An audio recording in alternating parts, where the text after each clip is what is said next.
మన ఇంట్లో gas cylinder, దాని గురించి తలుచుకుంటేనే నెల బడ్జెట్ అంతా కళ్ల ముందు కదులుతుంది కదా. అసలు ధరలెందుకిలా ఆకాశాన్నంటున్నాయి? మనం వార్తల్లో వినే కారణాలు మాత్రమే కాదు, దీని వెనకాల ఇంకా చాలా పెద్ద కథే ఉంది. పదండి, ఆ కథేంటో ఈరోజు వివరంగా చూసేద్దాం. ముందుగా ఈ నెంబర్ చూడండి, 1000 రూపాయలు. ఈ మధ్యకాలంలో చాలా చోట్ల వంట గ్యాస్ సిలిండర్ ధర ఈ మార్కుని దాటేసింది. ఇది ఎన్నో మధ్యతరగతి కుటుంబాలకు నిజంగా పెద్ద భారమే. మరి ఎందుకిలా ధరలు మండిపోతున్నాయి? దీని వెనక ఒక్క కారణం లేదు. ప్రపంచ రాజకీయాల నుంచి మన దేశంలోని సమస్యల దాకా ఒకదానికొకటి ముడిపడి ఉన్న చాలా అంశాలున్నాయి. సరే, ఇప్పుడు వాటన్నిటినీ ఒక్కొక్కటిగా విడదీసి చూద్దాం. మనం మొదటగా ప్రపంచంలో ఏం జరుగుతుందో చూద్దాం. ఎందుకంటే వింటే ఆశ్చర్యంగా ఉంటుంది, కానీ మన వంటగది బడ్జెట్ను ఎక్కువగా శాసించేది మన దేశం బయట జరిగే పరిణామాలే. ఇంతకీ అదెలాగో ఇప్పుడు చూద్దాం. ప్రస్తుతం ధరలు ఇంతలా పెరగడానికి ముఖ్యమైన విదేశీ కారణం పశ్చిమాసియాలో జరుగుతున్న గొడవలు.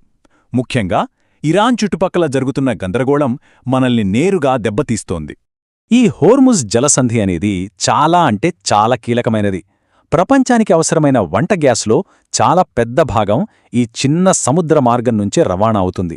ఇప్పుడు అక్కడ గొడవల వల్ల షిప్పుల రాకపోకలకు ఇబ్బందిగా మారింది. ఇది సింపుల్ ఎకనామిక్స్. సప్లై తగ్గినప్పుడు డిమాండ్ అలాగే ఉంటే ధరలు అమాంతం పెరిగిపోతాయి. సరిగ్గా అదే ఇప్పుడు జరుగుతోంది. ఇంకో ప్రపంచ కారకం ఏంటంటే ముడి చమురు ధరలు. చాలామందికి తెలియని విషయమిది. ఎల్పీజీ ధరలు అనేవి క్రూడాయిల్ ధరలతో నేరుగా లింక్ అయి ఉంటాయి. అంతర్జాతీయ మార్కెట్లో క్రూడాయిల్ ధర పెరిగిందంటే చాలు, దాని ఎఫెక్ట్ మన గ్యాస్ సిలిండర్ మీద పడిపోతుంది. అంతేకాదు, ఈ యుద్ధ వాతావరణం వల్ల షిప్పులు సేఫ్గా ఉండే రూట్స్ కోసం చుట్టూ తిరిగి వెళ్లాల్సి వస్తోంది. దీనివల్ల ప్రయాణానికయ్యే ఖర్చు, సమయము రెండూ పెరిగిపోయాయి. మరి ఈ అదనపు ఖర్చులన్నీ ఎక్కడికి పోతాయి? చివరికి మన సిలిండర్ ధరలోనే కలుస్తాయి. సరే, ఇప్పుడుదాకా చూసింది ప్రపంచ కథ. మరి గ్లోబల్ గొడవలు ప్రత్యేకంగా మన దేశంపై ఎలాంటి ప్రభావం చూపిస్తున్నాయి? మన ఆర్థిక వ్యవస్థలో ఉన్న సవాళ్లేంటో ఇప్పుడు చూద్దాం. ఈ ఒక్క నంబర్ చాలు మన పరిస్థితి ఏంటో చెప్పడానికి. 60% పైగా. అవును, మనకు కావలసిన వంట గ్యాస్లో 60% కన్నా ఎక్కువే మనం బయట దేశాల్నుంచి కొంటున్నాం. అందుకే ప్రపంచ మార్కెట్లో చిన్న మార్పొచ్చినా మన వంటగదిలో మంట పుడుతుంది. సింపుల్గా చెప్పాలంటే మన దేశంలో గ్యాస్ ఉత్పత్తి చాలా తక్కువ. అందుకే గ్లోబల్ మార్కెట్లో ధరలు పెరిగాయంటే ఆ దెబ్బ నేరుగా మనమీదే పడుతుంది. మనల్ని మనం కాపాడుకోవటానికి పెద్దగా స్కోప్ ఉండదు. ఇక్కడింకో పెద్ద చిక్కొచ్చిపడింది. మనం గ్యాస్ కొనాలంటే అమెరికన్ డాలర్లలోనే డబ్బులు కట్టాలి.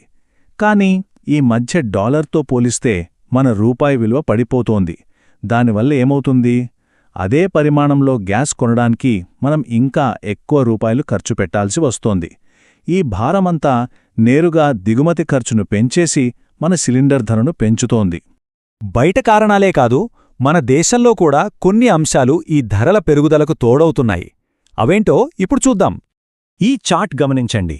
ఇళ్లల్లో వాడకం దాదాపు ఒకేలా ఉన్నా ఫ్యాక్టరీలు, హోటళ్లు లాంటి ఇండస్ట్రీస్ నుంచి గ్యాస్కు డిమాండ్ మాత్రం విపరీతంగా పెరిగింది.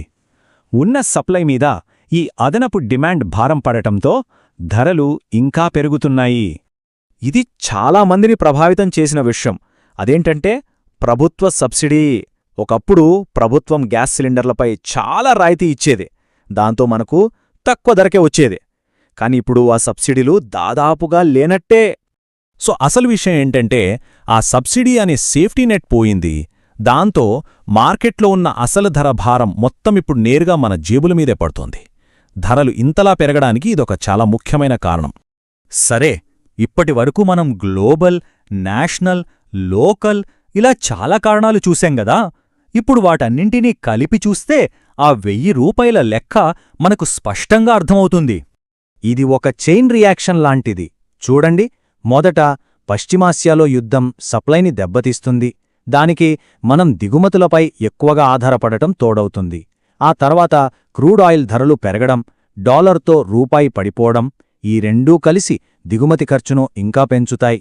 చివరిగా దేశంలో పెరిగిన డిమాండు, తగ్గిన సబ్సిడీ, ఈ రెండూ కలిసి భారాన్ని పూర్తిగా మనపై మోపుతున్నాయి. కాబట్టి చూశారుగా, ఇదంతా ఒకదానితో ఒకటి ఎలా ముడిపడి ఉందో. ఈ కారణాలన్నీ కలిసి ఒక డామినో ఎఫెక్ట్లా చివరికి మన వంటగది బడ్జెట్ను తలకిందురు చేసే ఈ ధరల పెరుగుదలకు దారితీశాయి. సో ఈ విశ్లేషణ మన ముందు ఒక పెద్ద ప్రశ్ననుంచుతోంది. ఎక్కడో వేల మైళ్ల దూరంలో జరిగే యుద్ధాలు, డాలర్ విలువ, అంతర్జాతీయ రాజకీయాలు ఇవన్నీ మన ఇంటి బడ్జెట్ను శాసిస్తుంటే మన ఆర్థిక భవిష్యత్తు నిజంగా మన చేతుల్లో ఎంతవరకుంది? ఆలోచించాల్సిన విషయమే.